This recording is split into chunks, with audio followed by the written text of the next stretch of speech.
खत्म होगा। तुम मुझसे मत भागो। तुम लोग क्या कर रहे हो? तुम संघर्ष से भाग रहे हो कि मुझे पढ़ना ना पड़े।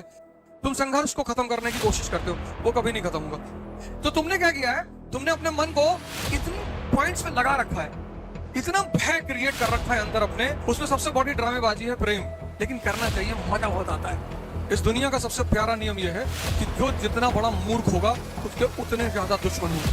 12th का जो लड़का है उसकी तुम अगर बॉडी लैंग्वेज देखो, अभी स्कूल के सामने छुट्टी के वक्त खड़े हो स्कूल के सामने, पर 12th के लड़कों को देखो, ये 2-3 बटन खुली है, ये कॉलर ऐसे खड़ा हुआ है। और 16-17 साल के लड़के से कोई भी दिक्कत बता दो, कोई भी, कि भैया वो मकान मालिक बहुत परेशान कर रहा है, उड़ा ले। कठिनाइयां कभी खत्म नहीं होंगी। शक्ति तुम्हारी इतनी बढ़ जाएगी, इतनी, कि मतलब तुम्हें छोटी मोटी चुनौतियां तो ऐसे लगेगा जैसे किसी ने तुमको कह दिया कि आज रात में तुमको उड़ाएंगे। तुमने कहा हो बे, तुम्हारा सर काट के काली को ना चढ़ाए तो कहना। तो तुम्हारी उसी चीज का वो जो, अब वो चुनौती तो है ही है, लेकिन उस चुनौती के सामने तुम्हारी ताकत इतनी ज्यादा है कि वो तुम्हारे लिए कुछ है ही नहीं। तो संघर्ष नहीं खत्म होगा। तुम उससे मत भागो। तुम लोग क्या कर रहे हो? तुम संघर्ष से भाग रहे हो कि मुझे पढ़ना ना पड़े। सुधांशु त्रिवेदी कितना पढ़ते हैं? तुम यार पढ़ने से भाग रहे हो। तुम पढ़ने से क्यों भाग रहे हो? मतलब उस उल्टा नियम क्यों बना रहे हो? तुम अपने आप को ताकतवर करते चले जाओ, तो जितनी चुनौतियां तुम्हारे सामने आती चली जाएंगी, सब छोटी होती चली जाएंगी। तुम रिवर्स फाइट करते हो, उल्टी फाइट करते हो। तुम उल्टी फाइट करते हो, उल्टी। तुम संघर्ष को खत्म करने की कोशिश करते हो, वो कभी नहीं खत्म होगा। पॉसिबल ही नहीं है, संभव ही नहीं है। तो उल्टा मत करो, उल्टे रास्ते में मत जाओ, शक्ति बढ़ा लो। और बढ़ा लो, तुम्हें अभी जितनी पता है उससे 1000 गुना ज्यादा है, लाख गुना, अरब गुना। 1000 न्यूरॉन सेल्स डेली रिलीज होते हैं, 1000। और एक न्यूरॉन सेल की ताकत होती है 80 जीबी। तो एक दिन में कितना जीबी? 80,000 जीबी। और 526 जीबी पे मोबाइल जो कितना बड़ा लगता है, 80,000 जीबी डेली पोटेंशियल होती है माइंड के पास। पर तुम यूज नहीं करना चाहते हो। अच्छा, क्यों यूज नहीं कर पाते हो? तुमने अपने माइंड को इतनी जगह लगा रखा है अननेसेसरली। जातिवाद खत्म कर दोगे, क्यों परेशान हो फालतू में? अरे भैया ब्राह्मणों को गाली दे रहे हैं, देने दो, सामने पड़ जाएंगे तो जाएंगे। अरे भैया दलित को गाली दे रहे हैं, देने दो, मुसलमानों को दे रहे हैं। वो तो, ये तो अब ये दौर ऐसा चल रहा है, इतनी जनसंख्या है, अगर लोग एक दूसरे को गाली नहीं देंगे तो जिएंगे कैसे? ये देश 50 करोड़ लोगों को संभाल सकता है। 1 अरब 50 करोड़ है, 1 अरब फालतू है, 1 अरब फालतू है। अब तो महाभारत होनी ही है। तो तुमने क्या किया है? तुमने अपने मन को इतनी पॉइंट्स पे लगा रखा है, इतना भय क्रिएट कर रखा है अंदर अपने, डर, कि तुम जैसे ही पढ़ने बैठते हो, और मन चारों तरफ उलझा हुआ है, तो जब तुम पढ़ने बैठते हो तो वो एक्सेप्ट ही नहीं करता।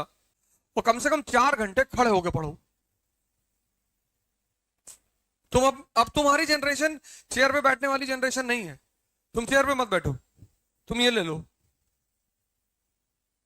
ये बनवा लो, और 4 घंटे खड़े होके पढ़ो। 8 घंटे मत पढ़ना, बैक पेन हो जाएगा। 4 घंटे तुम खड़े होके पढ़ो। ना नींद आएगी, ना तुमको पढ़ने में दिक्कत होगी, क्योंकि मेहनत हो रही है ना, और ठंडक आ रही है। तो धीरे धीरे धीरे धीरे धीरे धीरे धीरे तुम देखना, जैसे जैसे तुम्हारी ताकत बढ़ती जाएगी अंदर, वैसे वैसे बाहर अचीवमेंट बढ़ती चली जाएगी। आज से एक मंत्र ले लो मुझसे, जब भी कोई तुमसे मिले और जरूरत से ज्यादा लगाव दिखाने लगे, तो समझ जाना अगले 1 हफ्ते में तुमसे कोई काम कहेगा। कोई तुम्हें तुम्हारी फायदे गिनाने लगे, तो समझ लेना उसमें उसका फायदा जरूर है। संत महात्माओं को छोड़कर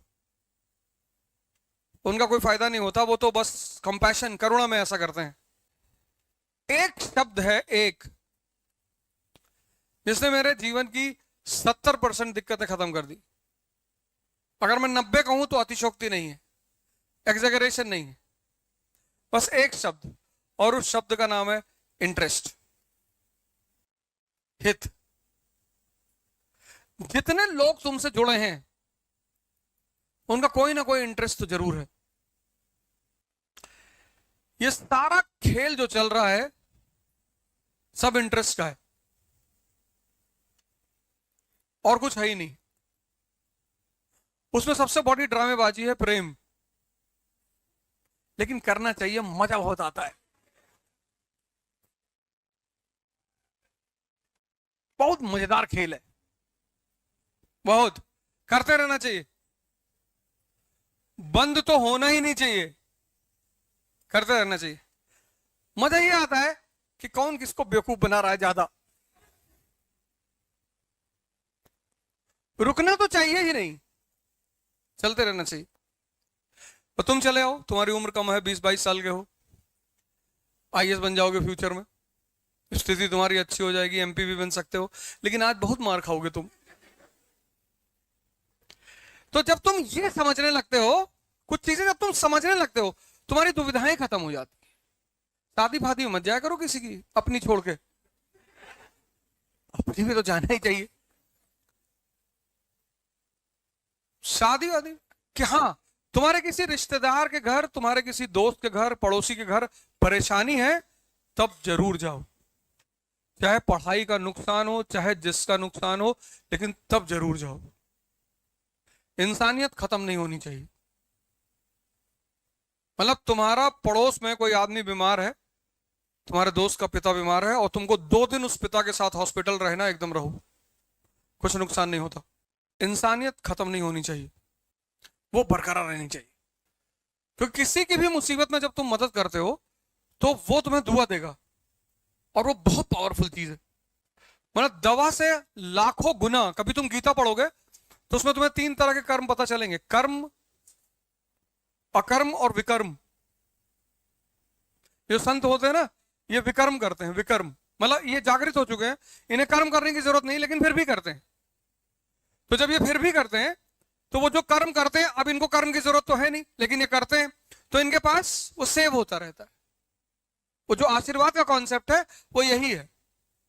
तो इनके पास चीजें सेव होती हैं, तो उस सेव कर्म को ये किसी को गिफ्ट में दे देता है। से कोई कैंसर का पेशेंट गया, इन्होंने उसके सर पे हाथ रख दिया, जाओ,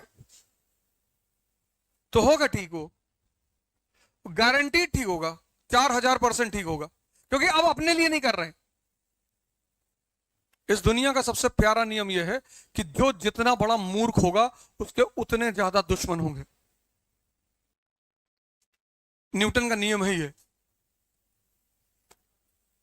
जो जितना बड़ा मूर्ख होगा उसके उतने ज्यादा दुश्मन होंगे। तुम्हारा समय ऑड चल रहा है, कोई बात नहीं, तुम्हारे माँ बाप जेल में है कृष्ण की तरह, कोई बात नहीं, उस समय को इस्तेमाल करो अपने लिए, मारना तो ही है,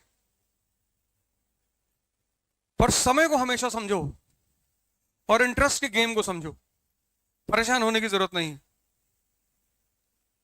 जिसका दिमाग का दायरा बड़ा हो गया, वो तुमको तो डर लगता है इस वक्त ना, क्योंकि तुमने अपनी शक्ति को अभी खोला नहीं है, तो तुमको डर लग रहा है कि भगवान किसी तरह से कोई नौकरी मिल जाए बस। तुम अभी भयभीत हो, क्योंकि तुमको शक्ति से अपने परिचित नहीं हो तुम। तुम्हारा हाल हनुमान जी वाला है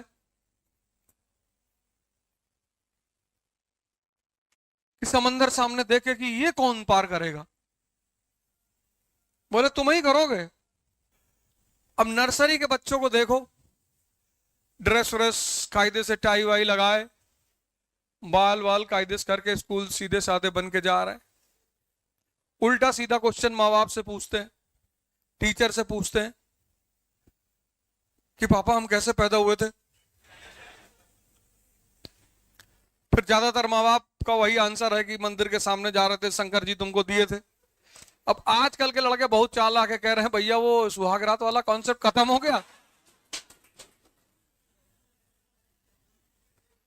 सब मंदिर से आ रहे हैं। 5 का जो लड़का है वो चुप हो जाता है, समझने लगता है धीरे धीरे, तो थोड़ी सी चीजें पकड़ में आनी शुरू हो जाती कि ना ना ये सब तो झूठ बोल रहे हैं, खेल कुछ और ही है। 12th का जो लड़का है उसकी तुम अगर बॉडी लैंग्वेज देखो, कभी स्कूल के सामने छुट्टी के वक्त खड़े हो स्कूल के सामने, और 12th के लड़कों को देखो, ये 2-3 बटन खुली है, ये कॉलर ऐसे खड़ा हुआ है, कॉलर खड़ा है। अब कॉलर खड़ा क्यों है? 16 साल उम्र, टेस्टोस्टेरोन पैदा हो चुका है, और टेस्टोस्टेरोन ने